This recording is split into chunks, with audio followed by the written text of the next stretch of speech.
get tired here. No, he said, you. Let's see. We got into Texas. Conway. Yeah. Conway. Oh, yeah. Into Texas. So they crossed over into Texas, and somebody was kidding, said, "Yeah, you know what your name's gonna be, Harold? Burma Shave." You remember did you know they used to have them shave signs? But the next sign he saw, if you look on the map, was Twitty, Texas, right across the line in the Conway, Arkansas, and Twitty, Texas. That's how he got the name Conway Twitty. And I could hear them high notes. See, he's doing the same thing the high notes that Bill do, you know. When I heard the rock thing and all that, went out there. And then I could write. But Patsy Cline, if you ever heard her voice, you knew it was there. Or Alabama, or Tom D. Hall could write songs, man. Yeah, he could. And he could deliver them talking almost, but singing. Right. Dolly, or Patrick, you could just hear them voices. All that, it's just almost impossible for one guy that's found all them, all them. It's unbelievable when you put it down. Every one of them was. When I heard them singing Tennessee River, I knew if you got them a right song and all. See, I could hear. But I guess it was because I was around it so much, and the Statlers, they were singing gospel music, and I told them to start singing folk music. Hootenanny was on television. Remember that show? Mm-hmm. Yeah, I said, y'all sing some folk songs, and like it's going to be hot. This show's making it popular. So they started singing and so-called folk songs, and Harold started writing, and so we went down there and recorded that first one, and all. And then they retired this past year. October was their last show dates. I went up to Roanoke. We had the Coliseum sold out, and they invited me to be there, and I was. And they told that I saw. See, Johnny Cash wanted a vocal group, and they called me, said they'd be in Akron, Ohio, Sunday. So I caught them, carried them up there, and he heard them sing, and his manager come over and said, "They said you are a manager." I said, "You got a contract with them?" I said, "No." "You ain't signed nothing with them?" I said, "No, I can find all the things I want." "What would you take to sign a piece of paper here saying, I got nothing else to do with the Statler Brothers from this date and all day?" I said, "I don't know, $50. Okay. Johnny Cash gave me $50 for the rights to the Statler Brothers.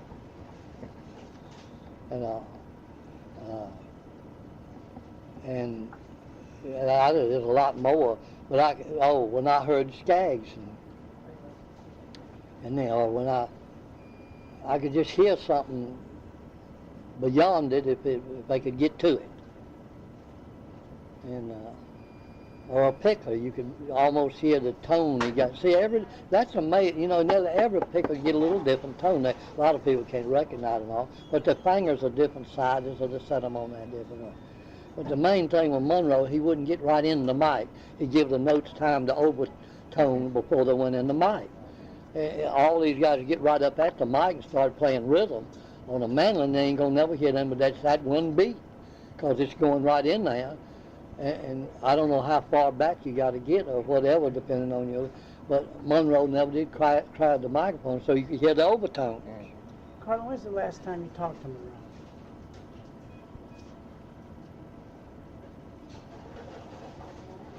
$1970. I'm running 65, 66, 67, 68, 69, 70. The 6th festival, I run 69 and 70 was the second one here. I always have to hit the park. I had the Newgrass, I had that Bluegrass Alliance from Kentucky. I had another band that was playing like that, you know, that hot stuff and all that. And a lot of the musicians are picking off. So when it was over, Bill said, I want to see you. I said, all right. So I went over. He said, now, you know we got to put this in the music. I said, what, Bill? What you put in there today? I said, well, now, a lot of people are sort of complaining about all that chromatic stuff. Well, it's got to go in there, you know. I said, well, what do you want? Well, you have to put it in. You know the bands and how to do it. I said, well, it's going to change your music. It's going to clash with your music. Well, it's got to be done because I can't, we got to have the music too. I said, well, you want me to do it? Yeah, I want you to be the one. Now, I might not call you for a while, and I may not come back next year. I said, well, what do you want me to do? Well, you'll have to put these young boys in there, them up north, and all of them, it's got to go into music. Okay. So I started doing it.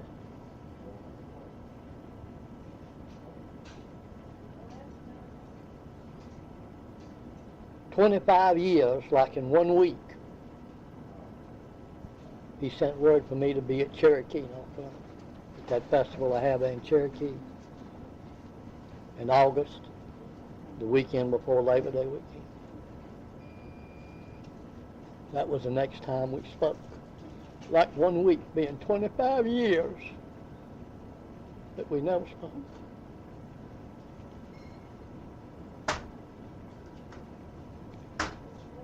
When I got there, 1980, I had some convenient markets up here. A little girl wanted to work out of school. An Indian family moved to town. And she was an Indian, 15 years old. And I give her a job after school and was learning. And they moved back after about 7 months. She got sick. I was 52 years old. And I asked her what was wrong with her. Daddy asked her, "You, what's wrong with you?" "I'm in love with the old man." What's the story? He's 50 years old, huh? He's 52, Dad. I love him. The Indians give the girls away if they find somebody who wants them. Put your clothes on the pickup truck, taking you back to Reed. Well, they'd done gone back to Cherokee. And he brought it in and gave it to me. 1980. We've been together 22 years.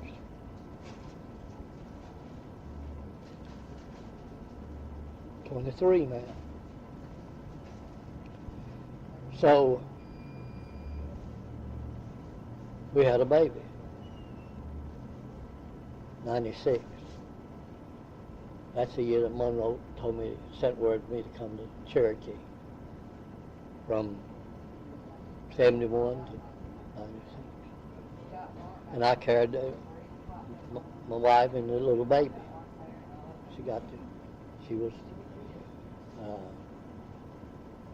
She was born in May, and this was last week in August. But we went. We got there. 95? Bill died in 96, you mean? Yeah. I went to Cherokee. It was 95. That's right. Because it was from 70 to 95. So, see, he wasn't at the 71 or no other festival that I had from then on. So, I got there and I told her to go over to his bus and tell him I was there. And she did. And he told her to tell me to come over there. So she come back and told me, and I said, "You go back and tell him I ain't coming to his bus. He wants to talk to me. I'll meet him down on stage about 10 minutes before he goes on his first show." She did. He said, "That'll be fine." So the word got out. The Osborns knew about this, and several of them, and they were all down at the stage at the back. I saw him go on down, and I got the baby in her, and we walked on down there. And I walked up, and he turned around, started towards me with his hand. We shook hands. "How long has it been since you spoke to me?" I said, next week will be Labor Day weekend. It'll be 25 years since you spoke to me. Well, it's time to end that, ain't it? If you want to, bye. I'm glad for what you've done. My music. I said, you're welcome. And you put them in there. They're about to take over. I said, well, they pick it all different ways now. Yeah. And it was time for him to go on. I stayed down there, and he went on, come off, and I said, I enjoyed it. And I see, well, wait a minute, she's got to have a quarter. You know, he reached his hand, pulled out a handful of quarters, and held on and said, get you one, baby. And she picked up one. And we went on up the hill, and I said, June, that was the girl. That's my wife. I said, you ought to save that, and someday you can frame it and tell her she got that Bill Monroe's hand. Let me see it. And I picked it up and looked at the date. 1965, quarter.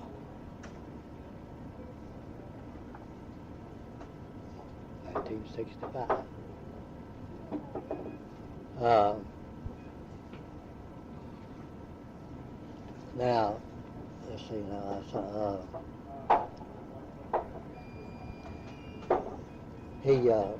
He knew then that he was sick and bad and all, but I didn't. I knew he'd been in the hospital and all, but he knew that his time was running out and he just wanted to, so we did. So,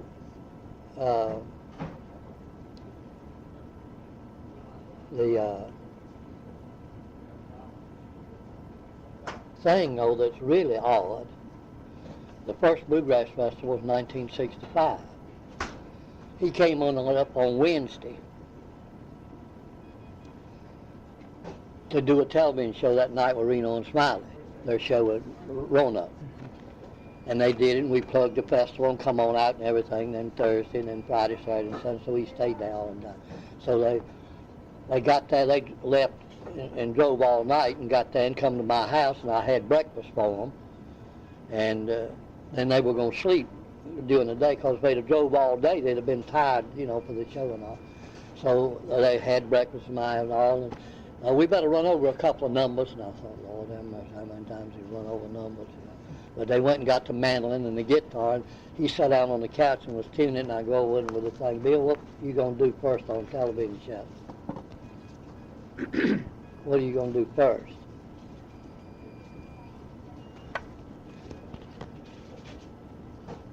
She'll have a mind of her own. Who, Bill? That girl? What girl? What girl, Bill? You talking about what girl? What are you going to do first on the TV show? Well, I guess we could do Uncle Pen or something. I said, okay. And another one, well, we could do Blue Moon in Kentucky or something. Yeah, okay. And we go, okay, so we go and get some sleep. So they went and got some sleep. That girl, what girl, Bill? That girl, she'll have a mind of her own. I wrote that down. I didn't bring that paper, I meant to. And I saved everything, as you know. And I wrote that down on it, making up a program for that show. She'll have a mind of her own, that girl. I looked at the clock, and it said 9:15.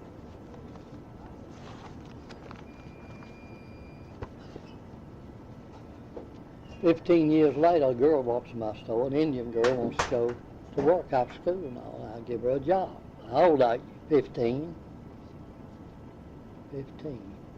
This is 1980. Let's see, 85. 15. You was born 1980. Wait a minute now, let me get this straight. 1970. No, let me get this straight now. The festival is, the first one is 65. Right, this is 1980. So she's 15. And I said, you 15 years old? Yeah. You got a birth certificate? Your mom? Yeah. Where was you born? Roanoke, Virginia. When? September the 1st, 1965. Wednesday, September the 1st. Second was Thursday, 3, 4, and 5 was the festival. Yeah. I don't know if it was Wednesday, but it's September the 1st. Well, you know what time you were born? No. You got a birth certificate? Mama's got one. Well, get it and bring it down. You let me verify your age. Okay. About 3 hours, she comes back with it and lays it down on the counter. Born in Roanoke, Virginia. Wednesday, September the 1st. 9:15. The time that I looked at that clock and wrote it down, and he said she'll have a mind of her own. Who, Bill? That girl. True, so help me God. She was being born then in Roanoke. I didn't meet her till 15 years later in Richmond. And from the time that he wanted to, he knew that the music was going to change. There wasn't nothing he could do, because he done heard the Newgrass Revival, he done heard this one, he done heard that. He knew now that Monroe's would have his music, and the all the kids started playing. He couldn't hire them fast enough to teach them, so they had to play. And they was going to college, and they was loved the music, and they was coming to the festival and picking in the fields. He knew it was coming, and he wanted me to see that it did. Because if you just start saying it ain't going to be none, I ain't going to use that, we ain't going to have you on a festival, see, that would have been the end of it. And it wasn't nowhere for it to grow. He couldn't work. Everybody up to that time had worked with him, you see, that had bands. And then these kids had started their band, and he wanted me to put them on the festivals and start a new thing so they could pick and let them do music, you know. And that. So Bill was really open-minded. He knew his music, and if you played with him, you'd have to play his time for the songs to be right. He never told Sam Bush or nobody else. Oh, so we started down the hill in 70, and Bush and them was over there picking, and all them out of my artist thing, you go down the hill to this thing. As we walked by, Bush turned around and saw and said, "Hey, Bill, come over here and pick one with us." Okay, I'll do that. So he goes over there, and there's the Newgrass, there's the bluegrass line, a whole bunch of them get around, and Bush playing that stuff, you know. And let's do one of your numbers, and they did one or two songs, you know. And then Bush turned to him and said, "Bill, do you ever think about putting some of this hot stuff in yours that we doing?" Monroe turned and looked at him and said, "Well, I tell you, if I wrote you a letter, I wouldn't put words in it that don't mean nothing." Pretty powerful. I wouldn't put words in it that don't mean nothing. And let's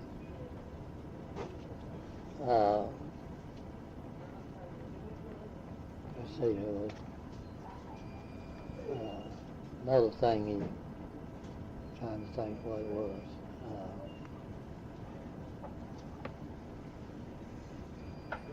Anyway, he would just let them pick what they wanted. If he was jamming, he didn't tell nobody how to do it, what to do. You know, he's doing his, and if you want to know, you can come there. It just, he knew how he wanted his music to go and how they wanted to got it from him. And said, if I wrote you a letter, I wouldn't put words in it that don't mean that. And so that was when he knew that this had it. So he wanted me to build it to the festivals and let them do their thing and do what they doing and stop this story, stop hollering Monroe. Because you see, a lot of people, all you think about is Monroe, all you doing is Monroe, you know. So then I had told him after the second one that if he would start one at Bean Blossom, I'd stand good for it for 2 years if he lost money. I may do that. I said, okay. Well, he started. And then the next year or two later, I don't forgot what year, I told Ralph Stanley the same thing. I said, you start your one up there in the mountains, and if you lose money, see, none of them have any money. They wouldn't know money. I was booking, and I said, Rap, you start your one, and if you lose money for the first 2 years, I'll pay it. I mean, don't book crazy, you know. And he started them, and he broke even a little bit, and that wouldn't tell me. Now, the thing was that I knew if I could start one in every state, that I could make them grow. So after I had started Bean Blossom, started Roanoke, and then moved to Berryville. Then I went to Pennsylvania and started one at Gettysburg. Went to Maryland, started one in Callaway, Maryland. Went to, there was a girl up north who had booking some band off, and I started one in Escaheg, Rhode Island. And I come back and started one in Ohio. And I come down here and started one in George Jones Park in Florida. He had a park there. Then I went to,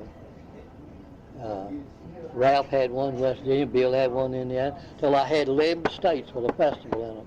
I'd run them 2 years, meet somebody there, and give it to them. So I was running one out there at the Camp Spring. The guy walked up and said, I want to start a bluegrass festival. I said, where you live? Hugo, Oklahoma. I said, hot dog. Bill Grant. We've crossed the Mississippi. We'll go all the way to California now. And I knew once I got it on, once I started there, then Texas, Oklahoma, and all the way. You see, what people didn't realize was that WSM, 50,000 watt station, was in a circle. It would reach Oklahoma and all up here. You passed Oklahoma, they didn't know. In fact, out there, I brought a couple of acts out there named Hank Thompson and Brothers. Nobody ever heard of them. I didn't have 30 people at the park. They'd never heard of him. They'd never heard of Hank Thompson. Bob Wills they'd heard of, but they didn't know what music.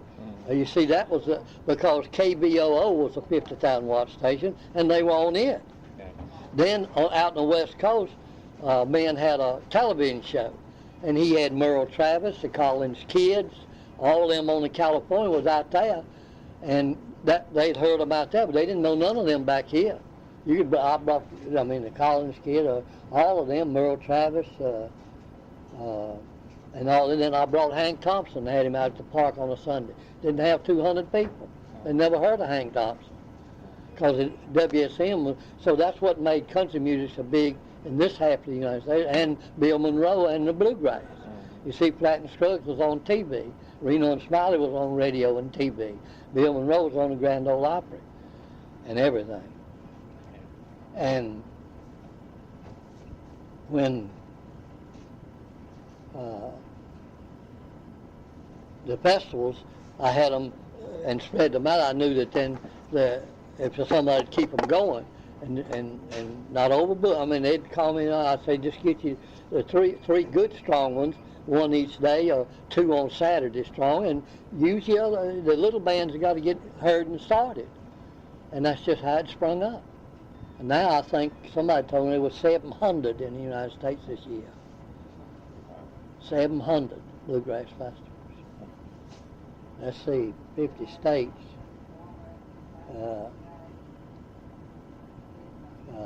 Well, some of them, but there's 15 to 20 in every state. Right. They've spread it out. So the music is around in the festivals, and now with your television shows, and they've gone back.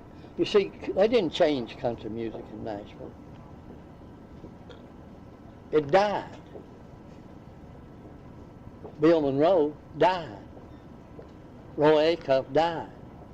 Webb Pierce died. Grandpa Jones died. Byron Young died. It died.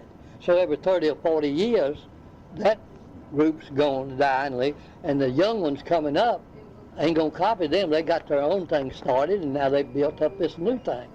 30, 40 years, 20, 30 years from now, all these will be gone, and maybe somebody will come along with something else, different rhythm, different thing. The thing now is back to them little gals are screaming. What is the Dixie Chicks doing?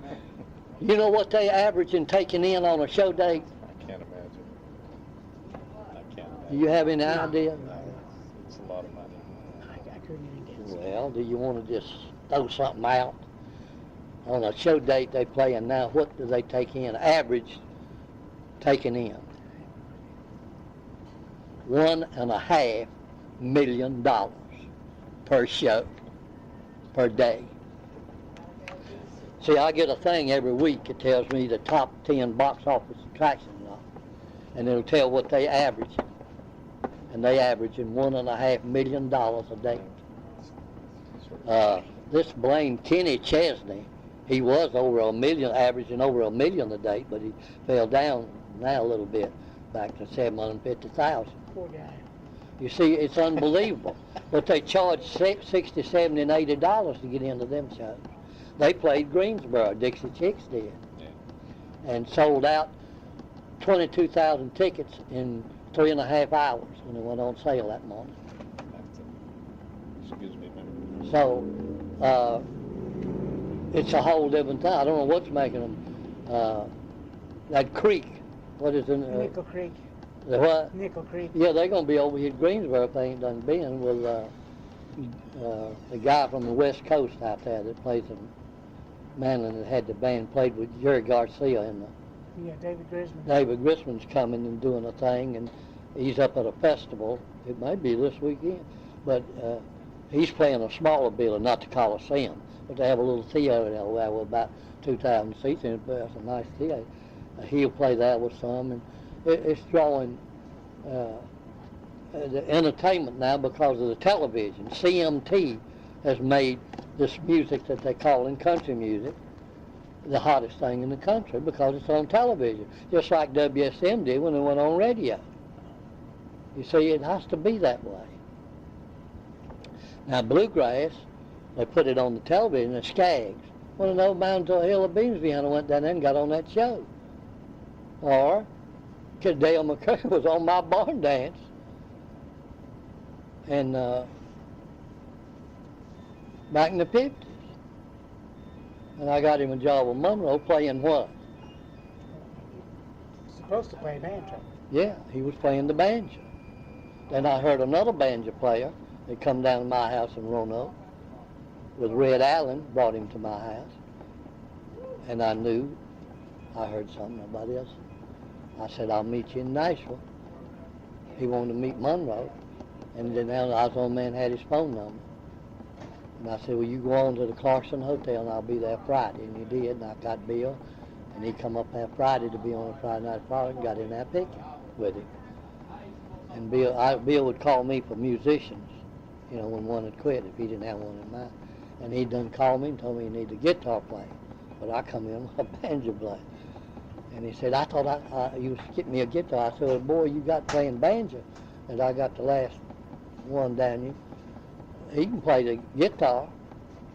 Is he pretty good? I said, yeah, he's fine. Well, tell him to get the guitar and let's play one with that boy. And he did. And he told his banjo player, you're the guitar player now, from now on. And told the banjo player, you the banjo player. The guitar player was Dale McCurry. The banjo was Bill Keith. And Monroe knew that then that he was going to change the music. You remember when Frank Buchanan played with Bill? Yeah. Yeah. He played a while with Bill. A lot of them, it was a strip in there where it was really rough. I'd got up here and went in the country. I got the idea in 1963 or 4 when I was working on the festival that if I could rent a big building somewhere, I could make it pay off. Yeah. And let's see.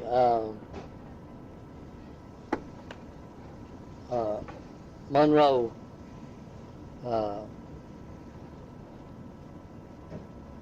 knew that the music was going to change, you know, and all. And he'd call me for musicians, and I got him a banjo player. And a banjo player come to my house with Red Allen, and I heard him play, and I said, you go on to Nashville, because nobody had Bill's phone number with me, and get in the Clarkson Hotel, and I'll be there Friday. So I got down there Friday and called Bill to come up there, and he'd come up there. He was going to be on the Friday night frolic, that show that broadcast. He went in this room, started picking. And then Bill comes and said, I need a guitar player. I thought you were supposed to get me a guitar player. I said, the banjo player I got last can play guitar. I went over there with you. Well, what was it? Well, let him play the guitar and put this. Well, tell him get the guitar and we'll do pick a few. So I told the banjo player to get a guitar, and he went and got the guitar. And the banjo player come down there that I met was over there, and they played 2 or 3 songs. Monroe said, well, that'll be fine, and told the banjo player, said, you the guitar player now. His name was Dale McCurry. The banjo player that I brought was Bill Keith. And Monroe knew then we was going to change the music. So Bill Keith played with Red Allen? Bill Keith, no, Red had seen him somewhere up there playing and knew it was different. Red Allen knew a lot about music. He knew when it was different, and he knew it was different. And he knew if he went to work with Bill, you know, the guy wanted to go see Bill Monroe. He brought him to my house, Red did. Red Allen never played with Monroe. Why do you think that is? Yeah, he played with him 3 songs. 3 songs? 3 songs. Okay. I had him in the back of the Grand Ole Opry. And he got in because some of them boys, the ones that were, well, I saw they knew him about anyway. Bill had heard him play up at Bean Blossom, and he knew of Red Allen. Yeah. And he'd come down there trying to get a job. So they got him in, and he was in the dressing room and was going to do a number or 2. And here, I was standing there, and they started them, Monroe. And just as Red started singing, watch my hand. Hold a minute. Start again, Bill. Okay. Kick it off. Red started singing, watch my hand. Oh, damn. I can't keep time for hell. Bill was reversing the time. They'd done about 3 or 4 songs. Red said, damn, I can't play like that. And walked out. He never did know what Monroe was doing. He just reversed the beat on him and he got him by the time. What do you think he did? He didn't want Red to want, he really didn't want him in a band. He really did. Red didn't suit him. Red was independent, and I'm going to do it my way. And he had a high voice, and you didn't need 2 of them. And Bill, rather than just tell him, I don't want, you know, he just did that, and that was the end of it. And Red never did know what was happening.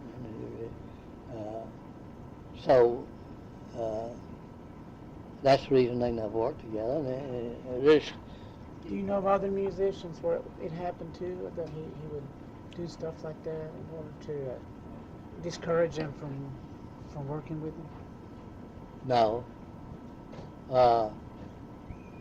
He would hear them and never say nothing. It might be a week or 2, a month or 2, 3 or 4 months before he needed one, and then he'd call me on the phone and tell me to get a hold to the first festival. I had to get a banjo player. Well, he stayed with him for 2 years or more, but he had heard him up in Washington, he said, at a club, and called this boy and see if he'll come down. Lamar Greer? Lamar Greer. Wonderful player. Well, he'd heard him play banjo, he knew the timing was close, and it would work in, and he'd come to the first festival. But how did Richard Green get on board? Richard Green, what did he play? Philly? Oh. 60s, early 60s.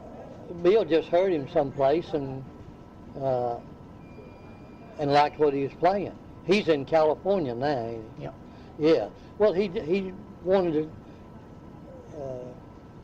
He was playing good fiddle, a little different, high strings and. A lot like Stoneman, actually. Well, yeah, and he knew he could make him get in, and Bill could just tell, and he could tell when one would, not many would cause him trouble, but. He knew that one could change and get with what he was playing. Yeah. Mm-hmm. He knew enough to already had the tones on the notes. But see, he had the timing is what Monroe had that you learned from him. And once you played a year and a half with him, then you couldn't play with nobody else. Did Stoneman ever play with Monroe? No, because he wouldn't have fitted at all with bluegrass. I mean, he had his own stuff, own style, on 2 or 3 songs. That's all he could really play out.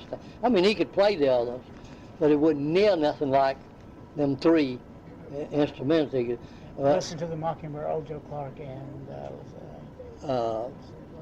Lee Highway Blues. Yeah, or Orange Blossom Special. Yeah. Man, he could play that like nobody else, and that's what Richard got his. It wouldn't fit with Bill, so it wouldn't. And then Stoneman was, he wanted to drink a little bit and all that, you know, and the personality didn't fit Bill. In my opinion, I'm just saying he saw him, but he knew when he saw a musician that he would listen to him. He could just tell by his brain how he was acting and do it, that he could show him what he wanted done and he'd do it. If he thought he was going to have a hard time with him, he wouldn't no need to get him, but he could. I always said he could smell something in them, the ones he wanted and ones he didn't. He could hear something that he knew just with a little more of this and that and the other, he could do it. And Charlie, now he told me that Charlie Smith and the fiddler Buddy Spiker could play the 3rd part better than the 2 men. Charlie Smith, he said, is the best 3rd part player that I've had. And Spiker could do it too. And Hicks talks very highly of Spiker's harmony. That's what I'm saying. Yeah, he was the best harmony fiddler in Nashville. Dale Potter was there, but he was a hot fiddler, and Texas fiddler, and he could play, but it was a totally different, and it wouldn't fit with what he was doing. There wasn't no need to change him. He was as good as what he was doing as Bill was with what he was doing. There was no need to take one and try to do. But Spiker could play.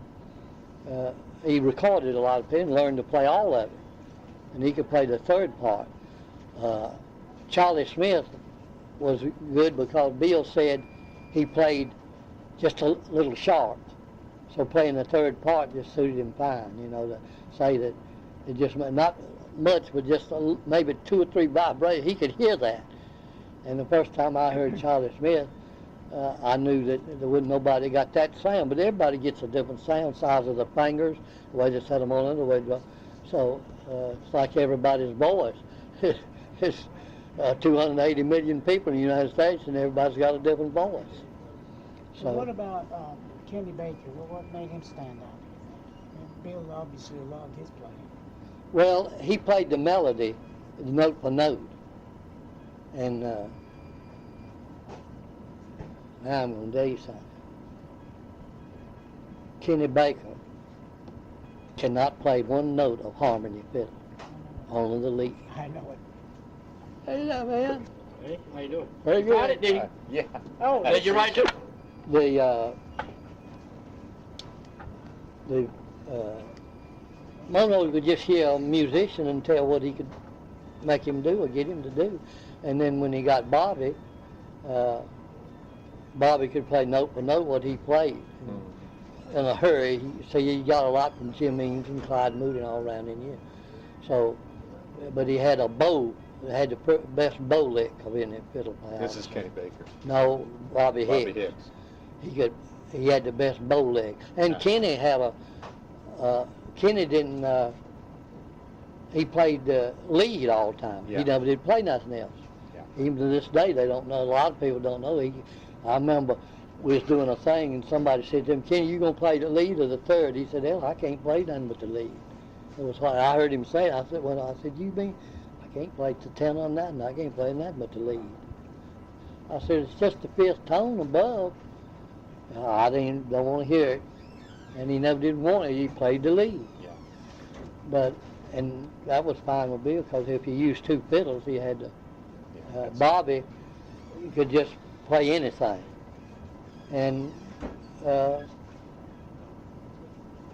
Baron Berline was a good fiddler. And the last date he played with Bill was a '67 Bluegrass Festival, and he had to go in the Army next week. See, that was another thing. Everybody said Bill Monroe couldn't keep musicians. From 19 42 to about 58, how many fiddle players did he have? I don't know the number, but it's a lot. Why? I assumed there was all sorts of things.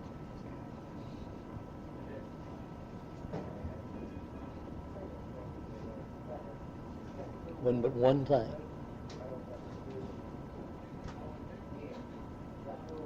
World War II. Korean. There was 9 of them drafted.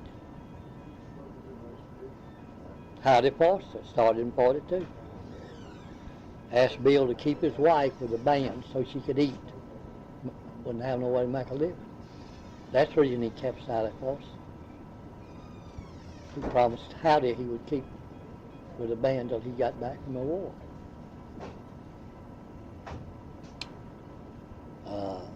Bobby Higgs, Chubby, Wilder. It was, now, the way it works is when you drafted back then, when you came back, you got your job back. Factory, anyway, anybody had to give you a job back. So all 9 of them eventually come back. And let me hit this real quick. Bill had 11 fiddle players between 42 and 58. Why? World conflicts. World Wars. They drafted them. When they come back, they got the job back. They had stated they wanted to leave again on their own. He would call the man that they replaced if he wanted to come back second time. And 7 of the 11 did. Come back and played the second time. And then when they left, he got another one and another one. So it wasn't because he couldn't get along with them or mistreat them or nothing else. They was drafted. And then when they come back, they got the job back, like the one went to work with Farron.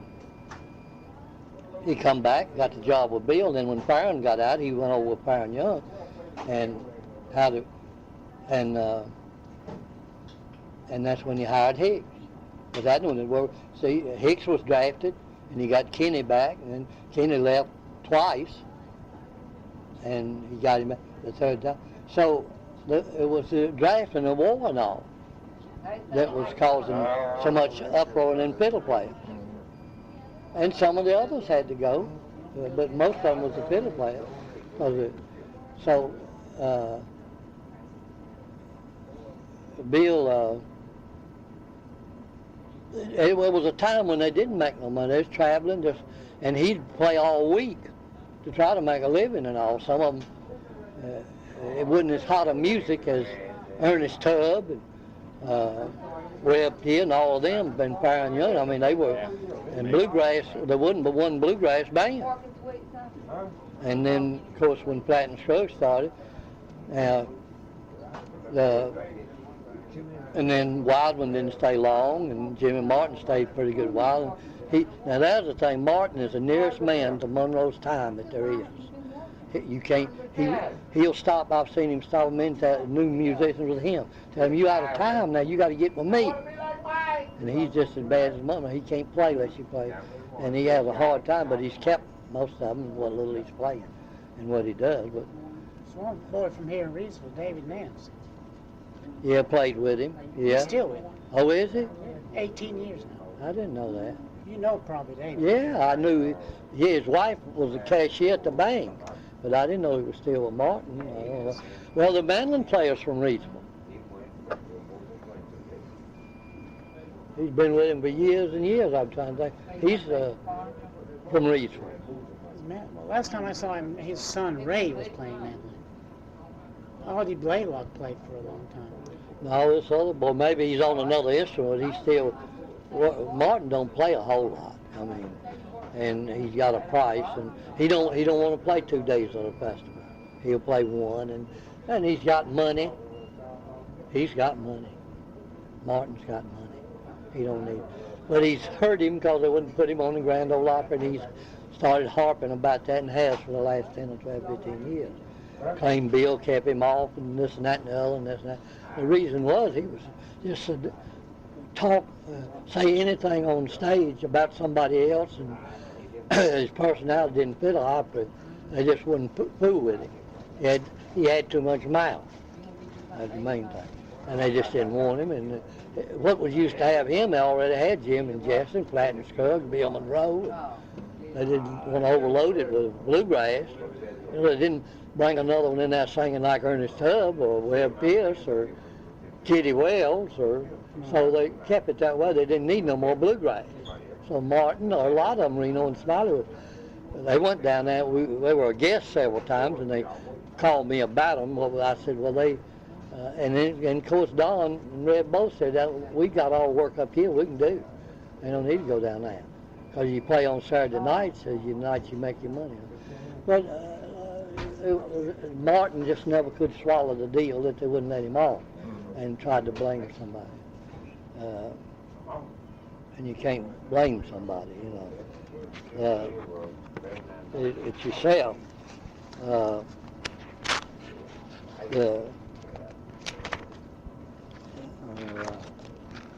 There's that picture I dogged mine from, in a way. Turn it over.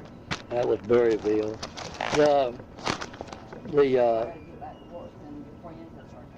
It's just amazing that for 50 years, the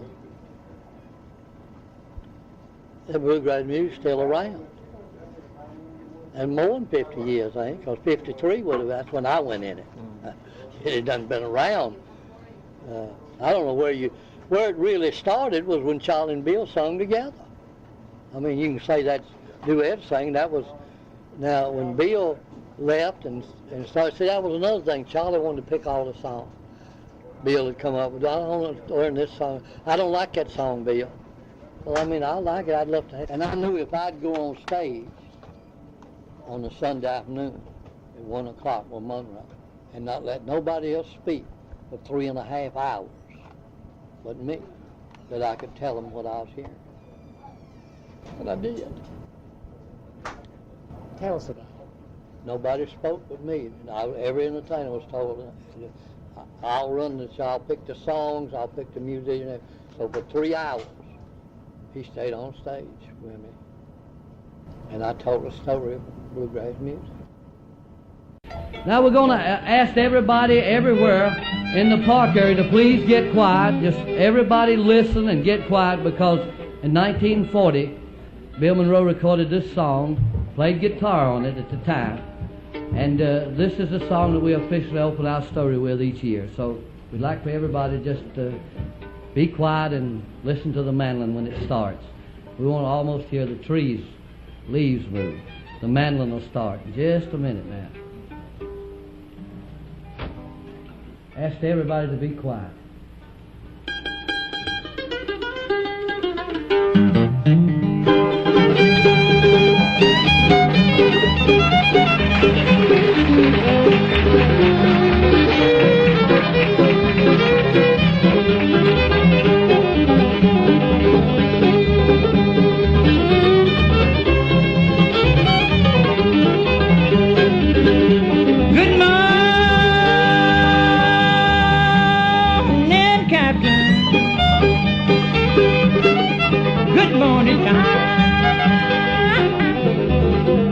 Do you need another new skinner?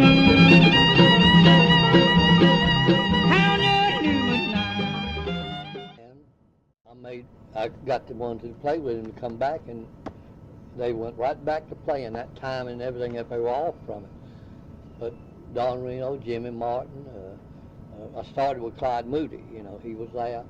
And of course Bill has always said, you know, that he wasn't a bluegrass singer, he was a country singer, but he had that drive on them songs. Being associated with Bill Monroe and meeting Clyde Moody and Chubby Wise, they wrote a song that became a hit. It sold over 3 million phonograph records now in the 30 years it's been recorded. And it's about the great Shenandoah Valley of Virginia. It was a waltz tune, and that's the name of it, the Shenandoah Valley of Virginia.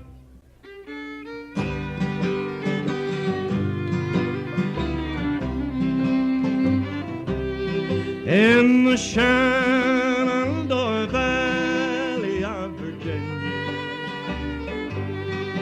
lives a girl who's waiting just for me. Oh, how many times we've lost in the moonlight. In her loving arms I long to be. I miss her smile in the moonlight. I know she misses me too. In the Shenandoah Valley of Virginia, I know that her love for me is true.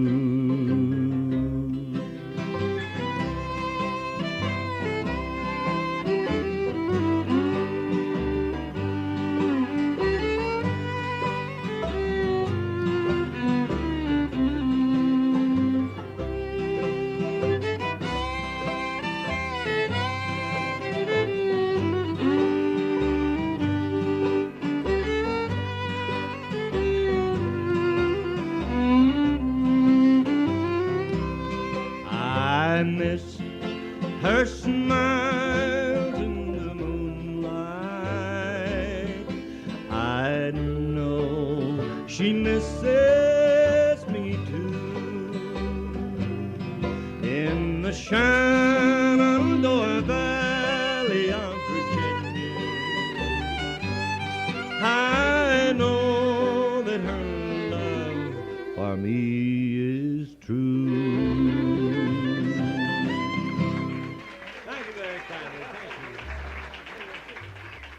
What mandolin number do you want to play? Are you kidding? Yes. Is that a new one? Song I did one of it when I brought Chubby and put the three. Nobody ever heard three on stage together.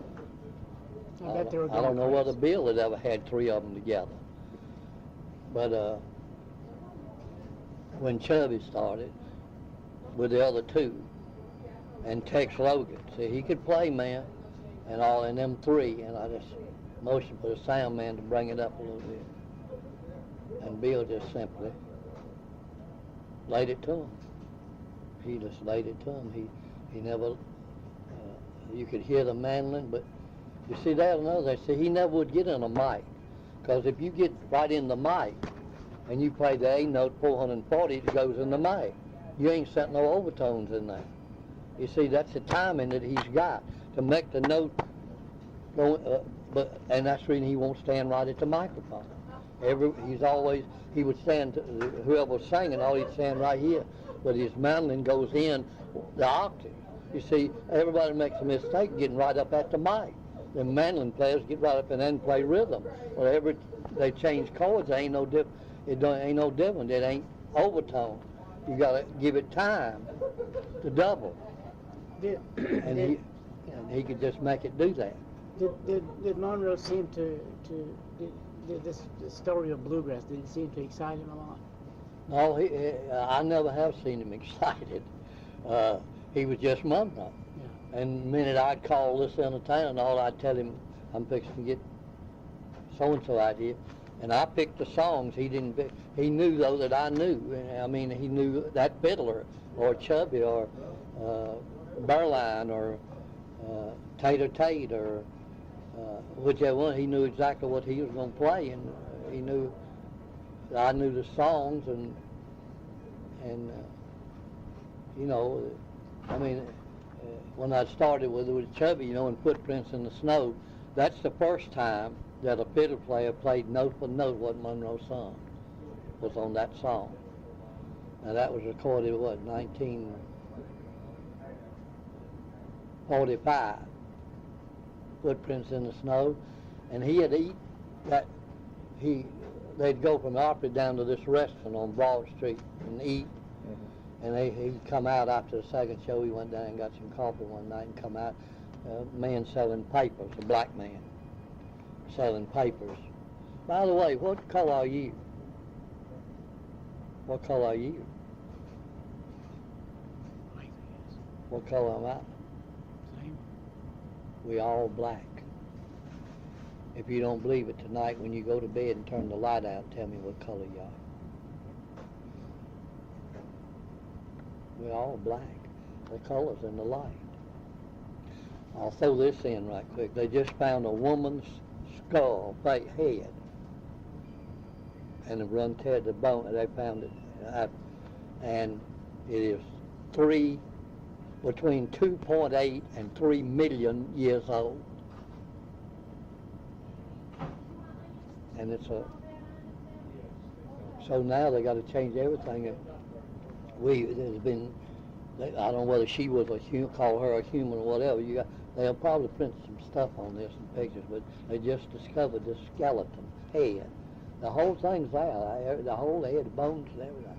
And they run tests on it, and it's between 2.8 and 3 million years old. But in I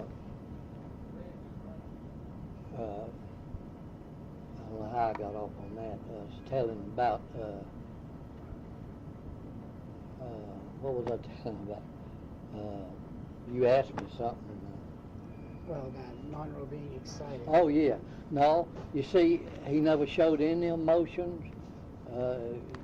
When I'd call somebody or at any time, and he never, most time he never spoke with one line. He could say it in one line. For instance, we coming down the hill in 70. I got a band now that I knew that he had to hear and see. And they had a mandolin player. And I didn't know at the second Bluegrass Festival, there was a young boy out in the field playing the fiddle. And some people had gathered around him, his daddy was with him now. And I heard it, and I walked over there, and he was playing the fiddle. And I said, son, would you like to play one on the stage? Well, I don't know, Daddy. I said, is it all right if I put him on stage playing here? Yeah, if you won't think you ought to. He just kid for it then. I said, well, I'll get Bill Monroe to play mandolin for him. Huh? I said, I'll get Bill Monroe to play with you. Yeah. I said, well, come on down to the back of the stage, and we had a little break, you know, and I said, I'll do it. Well, he really probably wouldn't even know enough to get scared. I mean, he might have, but his daddy was. So I started back after the break and said, I found a young man out in the field playing the fiddle, and I'll get Bill Monroe to play one with him and some of the other boys, and would you make him welcome? He comes on out, and we pick a song and starts playing. And I slipped over to Bill. I said, get right behind him. I want to hear the time. And he and I saw the boy's face in his eyes.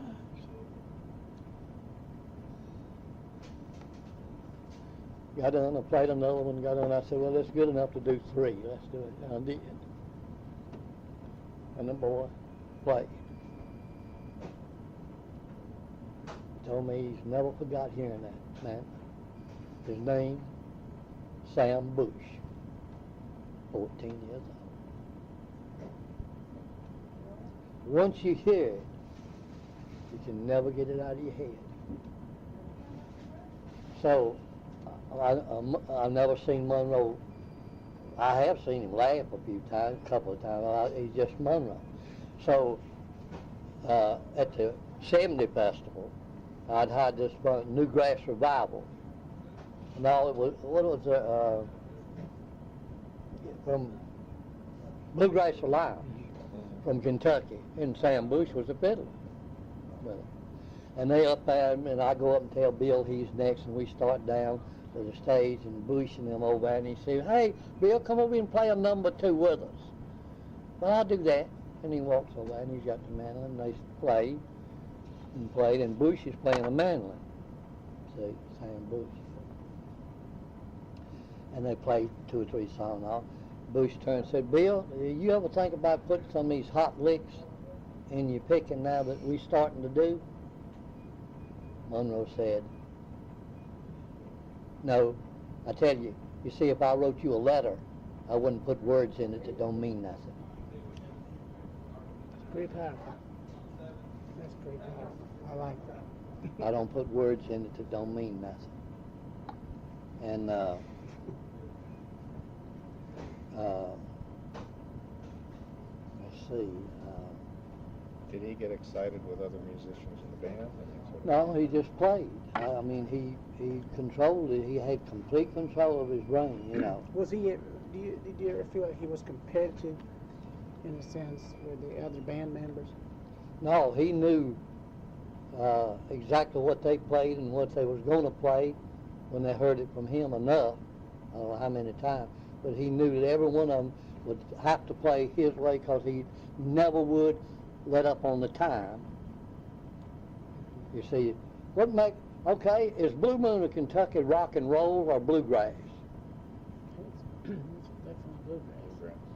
When Presley did it, they called it rock and roll. What did he change? The time, the beat. So he recorded it with the guy in Memphis, Sam, what's his name, that had the record label, wanted to find a white boy that sung like a black man boy. And he was telling his secretary, and she said, you know, there was a best-looking boy in here 2 or 3 weeks ago made a record to send his mama for her birthday. And I got his phone number because I never seen that. I ain't slept some nights good. He said, well, what is the number? Well, I got it. Well, call him and tell him to come up here. I want to hear him. So she called Elvis Presley and told him he wanted to come up. And the man on the little studio wanted to hear him. So they got in the studio and worked 3 or 4 hours, fooling around. Took a supper break, and the 3 musicians got back a little early and was playing, and Sam Phillips came in, walked in and stopped. And when they finished their song, what's that? That's my mama's favorite song. That's a song of Bill Monroe. Do it again. A blue moon, a blue moon. I said blue moon. He said, that's what we're hunting. That's it. So they cut it. And then you got something else? Yeah, I know some of them black songs. That's all right, Mama. A black woman wrote that. Well, do it. That's all right, Mama. And a new beat was born. So the beat, the timing is what calypso, rumba, they're all the same 12 notes. So Monroe had the timing, and he knew if you stayed 6 months, you'd have it. So he expected someone that came into the band just to get it, or were there other band members work with other people, or would it just be? Well, he'd hear one, and in fact, when we run the first festival, he calls me on Monday. Well, I don't have a banjo player. I said, Lord, mercy, what we going to do? Well, there's a boy up in Washington I heard in Merlin playing, and I got his phone number. Will you call him and see if he'll come down and play? I said, well, yeah, I'll call him. All right. So I called him and told him Bill Monroe wanted to come down and play that weekend for him, and on having a festival. Now I got to think of his name. Lenore Greer? Yeah. Well, yeah, I just, well, come on down. He said he'd pay you something. So he come and played banjo. And Monroe done heard him in a club up there. He played some dates up there. And he knew that that boy could do it. And he come on and played the first festival, and that never played with Monroe. Unless they picked one, something in a place again. But as far as I know, he know him, or he could hear him, and he could tell. Well, he could. I don't know whether he wrote them down or just kept them in his head. He knew the next one who it would be if that one quit. He'd find one. He already knew. I'll call this one. I'll call that one. I'll have one or get one, or so he knew some of them that could make it. And I don't know of one that never did. They got with him and stayed 6, 7 months and all. The timing was there. In fact, so I got the festival, and I got Boone Creek at one of my festivals down there. And they on the stage getting ready to go on and pick, and they got on down and picking and all. And I'd hired Bobby Hicks, who had come back from Las Vegas, and I always living in Greenville, that was his home, to come over. I was going to use him and all. And I thought, now, this is the time. So they went, I said, Bobby, come on, go with me. Where are you going? I got a boy on here, I want to hear you. Okay. So we go under, and I said, Ricky, this is Bobby Hicks. Bobby, this is Ricky Skaggs. And I got a Boone Creek. Yeah, y'all do one. Okay. We'll do, you played it with me. Let's do one of Monroe's. They underneath, you know, warming up. So they started a song. Bobby said, hey, I'll hold it a minute, man. Hold it. Now, let's start over. Come on. We got started over. Oh, okay. Started it again. He said, hold it a minute. Let me start it. And I saw Ricky Skaggs' eyes. Got on, hey, do another one. Kick off another one. Damn. They did. All right, y'all next, boys. Boone Creek's on. Y'all get ready. I saw Skaggs, you know. He started on the steps. Bobby turned to me and said, hell, don't they know they ain't in time? I said, no, Bobby. Well, hell, can't they hear it? I said, no, neither did you when you went to work with Monroe, did you? Well, hell, man, I mean, they're out of time.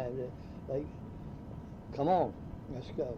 They're going to do a show. I want you to hear them. We come out Monday. He said, wait just a minute. Damn, you mean they can't hear it? I mean, I said, yeah, when you did it, they heard it. Well, what is it?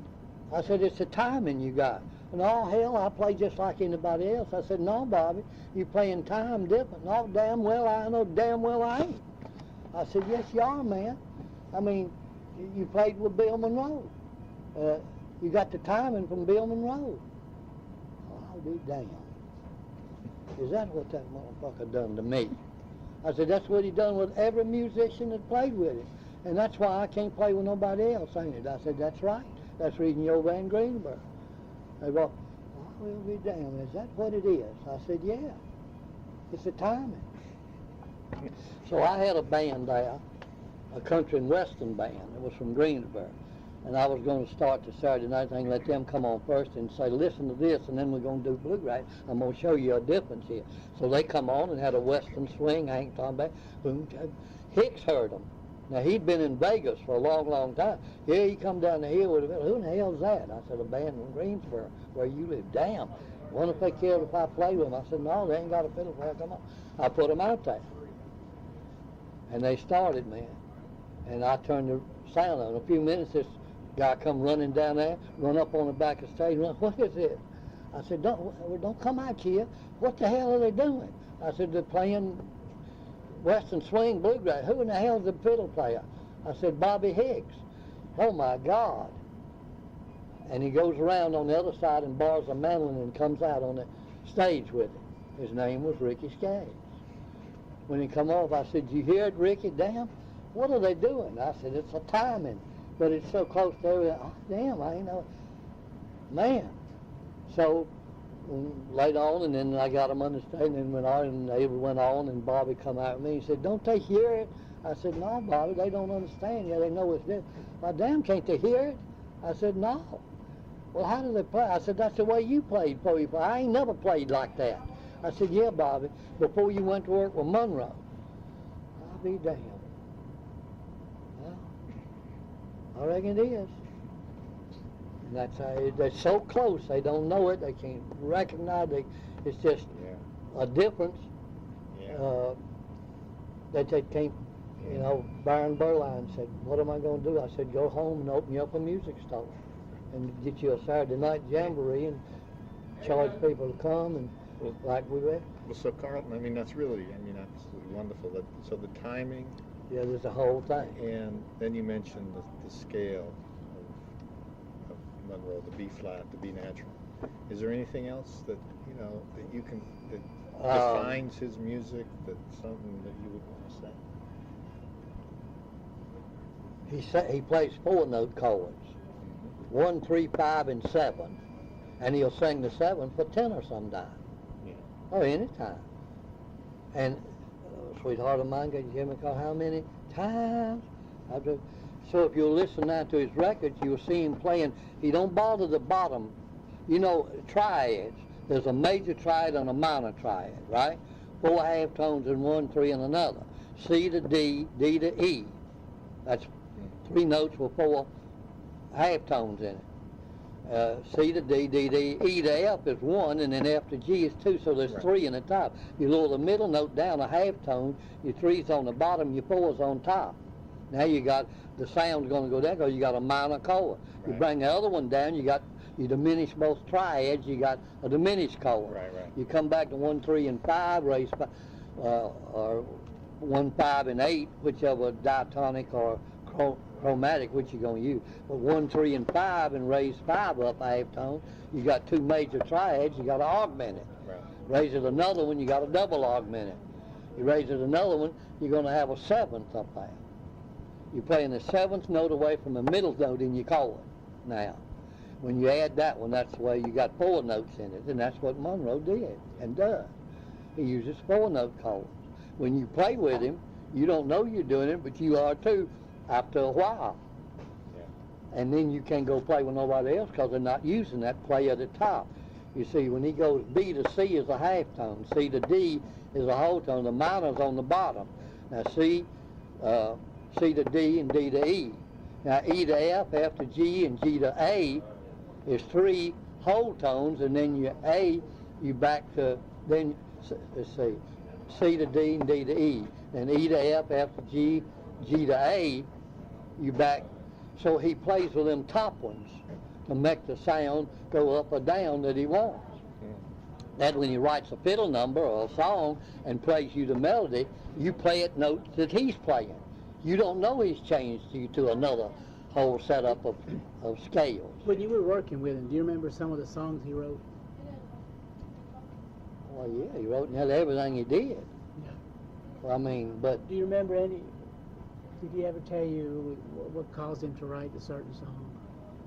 No, he just, he'd hear a musician, he'd write an instrumental, you know, with Hicks playing the 2 strings, and then Charlie Klein, he knew he was going to do something that had never been done on record.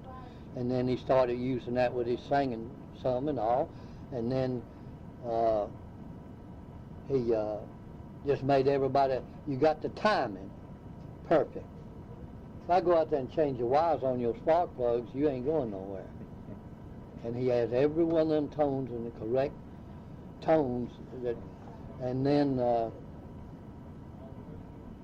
timing, then when you stay with him a year or 2, a year and a half, you can't play with nobody else. Did you ever see him get frustrated with the players? No, he'd just play it over again.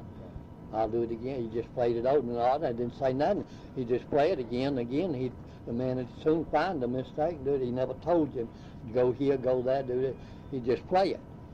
He'd just play it.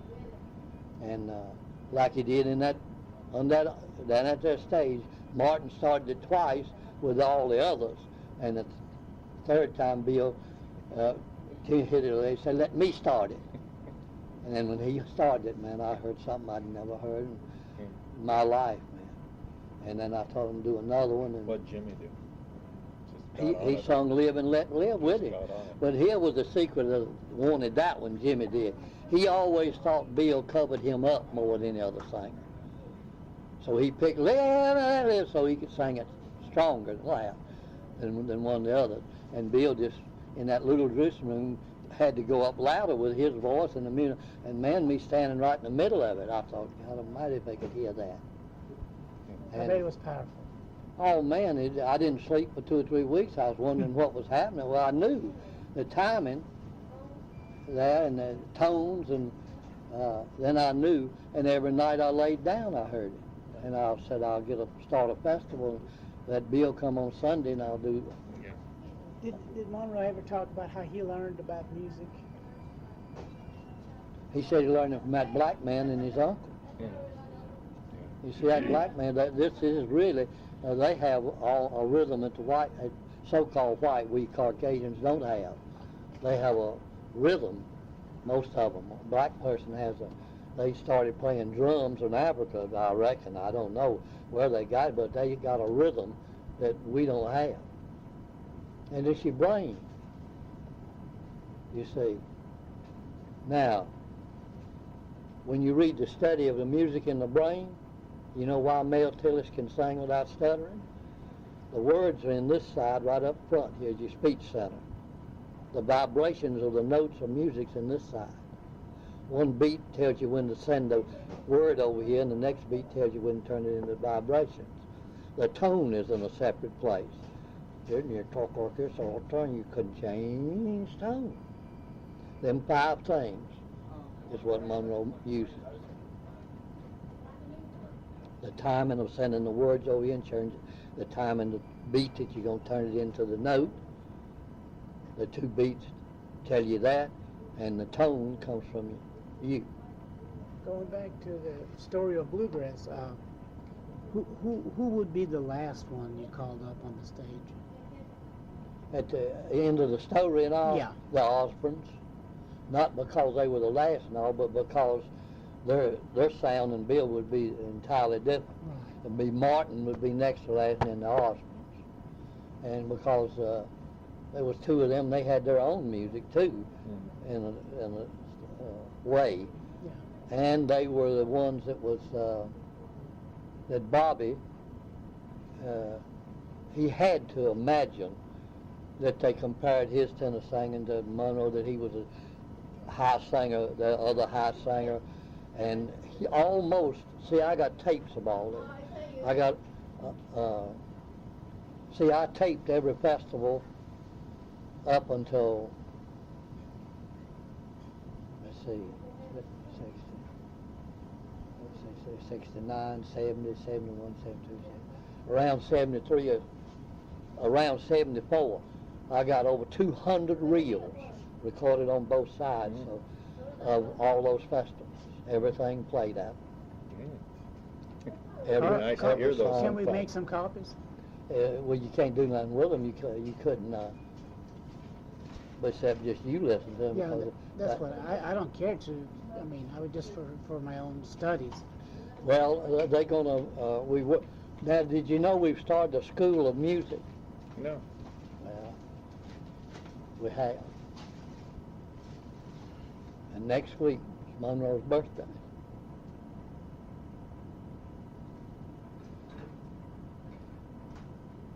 Worked 5 years. Next week, 2,600 children will take their first lesson in music at 26 schools in Kentucky. I read an article about that. That's great. And then we'll have it eventually. I don't know, you know how long, but eventually it'll be taught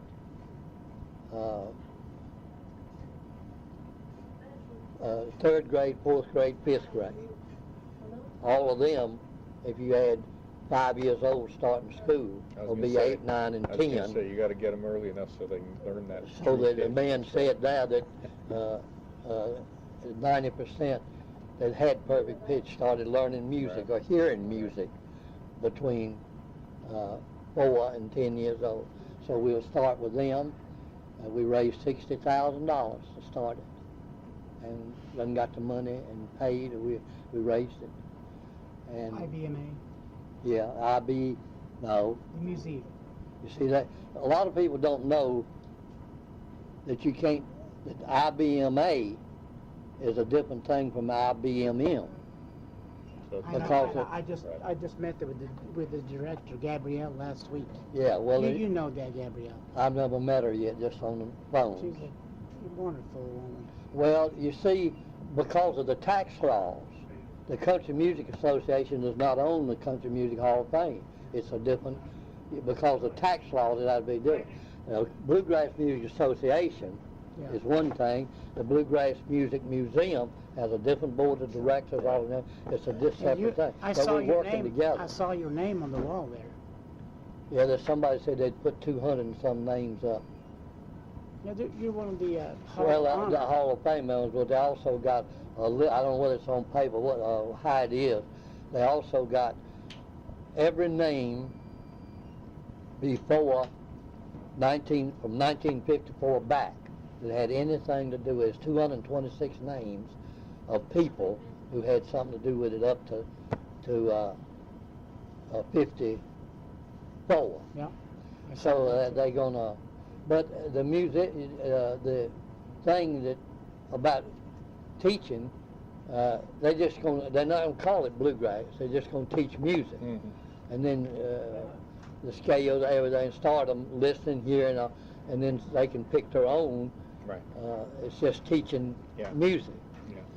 So eventually, there'll be a lot of school, a lot of parents, there's a lot of people helping do it, you know. And two, I can't think of the name, two from California volunteered and has come to Owensboro to help us, and then a guy that has a PhD in something, he's in Chicago, he's helping, and I don't know how to teach a kid 5, 6, 7 years old. I don't know what they worked it out and what they're going. Every school's going to have a guitar, a mandolin, a fiddle, and a banjo. We didn't bring a dobro in because we don't. I mean, they didn't. And the bass. So I don't. They worked it up and working on it, and we'll work it out. But it was 26 different schools that'll have their first classes of music, and there's 100 in each school, so there's 2,600. Third grade's got 33 or 35. Fourth grade and the fifth grade. So we worked that out, and maybe 5, 10 years from now, I probably won't be around 10 years from now. Let's see. 2 weeks from today, I'll be 75. 2 weeks from today. What date? 19th. Monroe's is 13th. And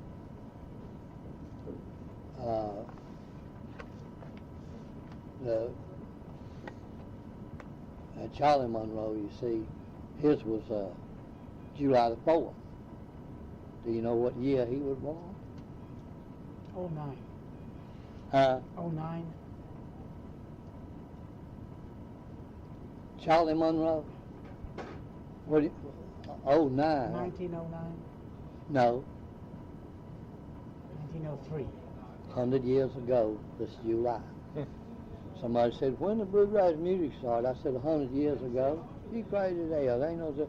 I said, it is? Oh, where did you get that? I said, there was a baby born July the 4th, 1903. So is my math right? 1928? Mine? Yeah. Mm-hmm. Good, I haven't. I said, bluegrass started 100 years ago this year. Oh, well, hell, it did. I said, yeah, how you get that?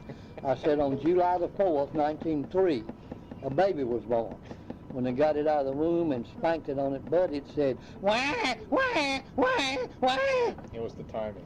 And that's the first sound of Charlie Monroe starting bluegrass music.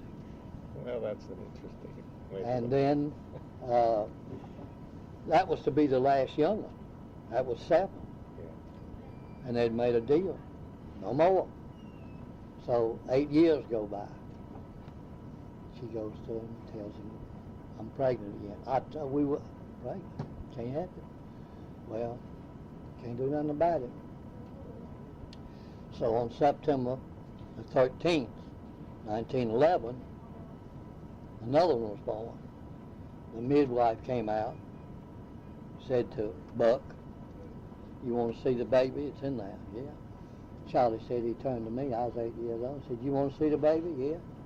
So he goes in with him, and there he lays. He looks at him.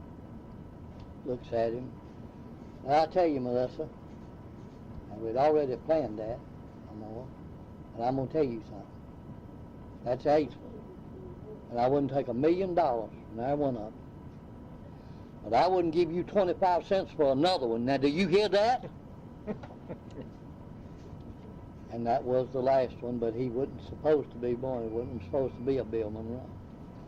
It hadn't have been an accident 8 years after that. They went 8 years without one. Yeah. And accidentally she got pregnant. And that was William Smith Monroe. WSM. WSM. So he grew up hearing her play the fiddle, and Uncle Penn played the fiddle, but it was a black man, Schultz, that he would play with.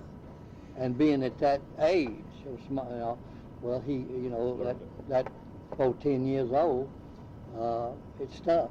And of course, now here's the one that's going to blow your mind. Why is he so good? Why is Charlie so good? Why is even James a good singer? His son can really sing. James' son, but he don't want to be a musician singer. But Uncle Penn was sing. Johnny Cash's daughter sung. Musicians' children are better, faster than people whose parents weren't musicians. So what did I do? Got on the phone. Called a doctor in Spain. One of these that this man knows. Doc, got something to ask you. What is it? Children of musicians can learn and play faster and better and all than children whose parents didn't have music. He said, where are you getting all this stuff, man? I just hear it. That's interesting. Okay, let me work on it. So they've worked 3.5 years now. They took chromosomes from the DNA from children whose parents are not musicians. They took it from children whose parents are musicians. Same number now. Already, you know what they found out? They found 4 chromosomes in the ones from the musicians' parents that are not in the others. So they took them 4 and gave them the name of a note. C, they skipped D. E, skipped F. G, skipped A. B. Now they're back to C, octave higher. They went and got symphony musicians that could read, and they played those DNA chromosomes. And guess what happened? They had a melody.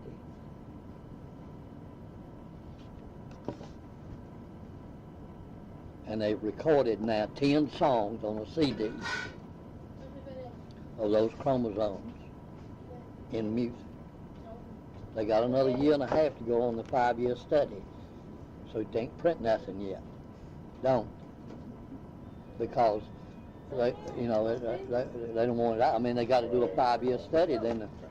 So they have found out that parents do transfer music to the children. That they got chromosomes that non-music don't have. I don't know what that's going to wind up being or whatever, but you're back to the brain. Right.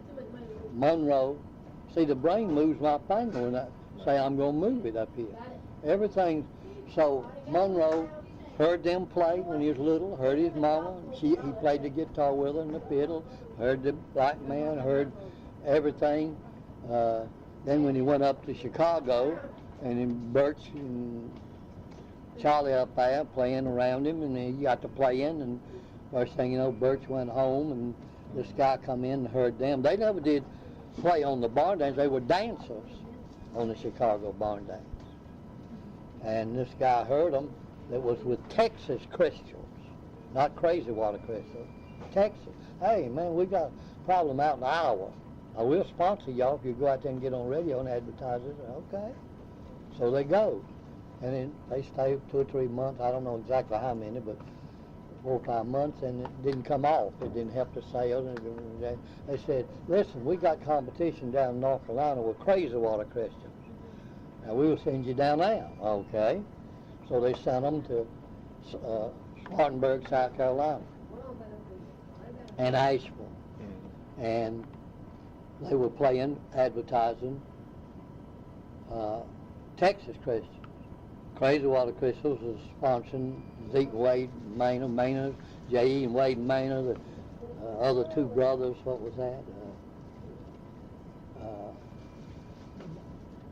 Zeke and Wiley Morris. You know, Wade told me, I had him down to the park 2 years ago, he told me that he never recorded but 3 singing songs with his brother.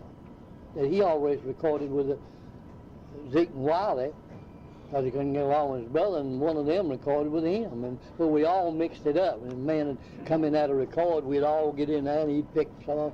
So they sent Bill and Charlie in 36 and put them in Spartanburg, South Carolina, and Greenville, and Asheville. Well, they were on Greenville at noontime. The guy comes down to record Zeke and Wiley Morris and Jay and Wade Maynard off, and they turn the radio on at the lunch while they're taking lunch, and he hears them. He gets on the phone and calls down there and gets Charlie on the phone. I'm making records up here, Bluebird, and all with Zeke and Wiley Morris, and we want to record y'all. Not interested. Hell, we can't get the people in the schoolhouse now. Yeah, but they'll hear you on radio. They don't have to hear. We don't want it. Bye. And he hung up. The next day he calls him back. Listen to me. This is a thing. We sell these things, and you can sell them on shows and all. These records, phonograph records. Well, let me talk to my brother. What do you want to do? Well, all right, we're coming up there. So they come to Charlotte, and he takes them over in this old warehouse, this whole thing where they record them, and records them. And they record the song "Mother's Not Dead, She's Only Sleeping." And if they'd have died the next day, that song would have changed all music in the world. The sound was there, the harmony was there, the timing was there. And what would you give in exchange for your soul? Those two would have changed all the music in the world if they'd have never made another record. They would have been which was, most people can't name anything else that they did. So they stayed together and played, and now I'm going to tell you something that you not to print. Will you promise me not to put it? Promise. Bill told me some of the few things he told me. That he was in Raleigh in 37, 38, and he'd go down to this club and hear this black man play. I said, what was he playing? Well, he played piano. He played. I said, well, what was he doing? Well, he just had time and notes and things in the way he done them, and I just liked it. I said, do you know his name? No, I don't know his name. How old was he? Well, he was just young. He was like 20, 21 years old. Just a young man. And I went over to Rocky Mount twice, drove over there to hear him. I just liked what he was doing. I said, well, he was just playing the piano. I never heard nothing like that. So I'm doing this studying and all this stuff and all that. I thought, well, who in the world could that be? Bill said it was jazz. So I called New York, a place that sell all music books. Did they have a book on jazz musicians? Yeah, $35. I'll send it to you. So I did and got the book and started dinner. Got on over in there. A jazz musician. Man. Born in Rocky Mount, North Carolina. 1917. 37. 20 years old. I'll be damned. You know his name? What is it? Thelonius Monk. Thelonius Monk. Yeah, well, he was a great. Well, he used a different scale. He did this thing that Bill does. He uses the top part of the scale and plays with it to make the note. And I said, what was he doing? Well, he would play three white notes and then three black notes right in a row. I said, you can't do that, Bill. The black notes are half tone. Well, they're not if you play one and one and one. See, it's a whole tone between them because the two. Oh, I see. So you really playing jazz? Well, I think that's right. So he plays with them top notes and makes us. And when you learn a fiddle number, you play what he plays. You don't know you doing it too, you see, because you play the notes. Was there any musician that played in his band, the Bluegrass Boys, that had an impact that had made Bill change? No, because he would write the songs and adapt them to each man. Flat and Scruggs, flat. He come out of the restaurant down here after when they were with him. And he went down there to eat down at Lime Ball, a restaurant down the street, between shows and after midnight, because you don't eat before a show, you can't have your stomach full. So he went down one night and eat and come out, gonna get a newspaper from a black man selling papers. So he walked over, and he'd do that every Saturday night. He'd go eat after the thing, and he was getting the money out and said, "How you doing?" The black man said, "Well, it's mighty dark for me to travel." He went on to the motel, went on home, got his mandolin, wrote the song, "It's mighty dark for me to travel." If you listen to the record, the first break, Monroe says on the first records that he made there for Columbia, Monroe says, "It's mighty dark to travel," giving that black man credit. And he could just hear things that you couldn't. You hear something there, I can't tell you, I hear it, I can hear it. It wasn't only them guys that I know, I mean, Tom T. Hall, Statler Brothers, the group stopped in town, Alabama. When I played Tennessee River, I knew they could sing. I could hear something more if somebody got a hold to them. And there was a girl used to come out there at Berryville and sing for me on Sundays. I asked her, "Do you want to go to Nashville?" "Yeah." I carried her down there.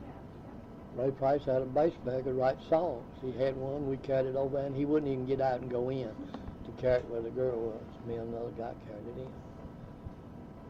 She heard it. I said, "I can get you a deck of record, okay?" Her name, Patsy Cline. Song, "Crazy, Crazy Boy." I could hear it.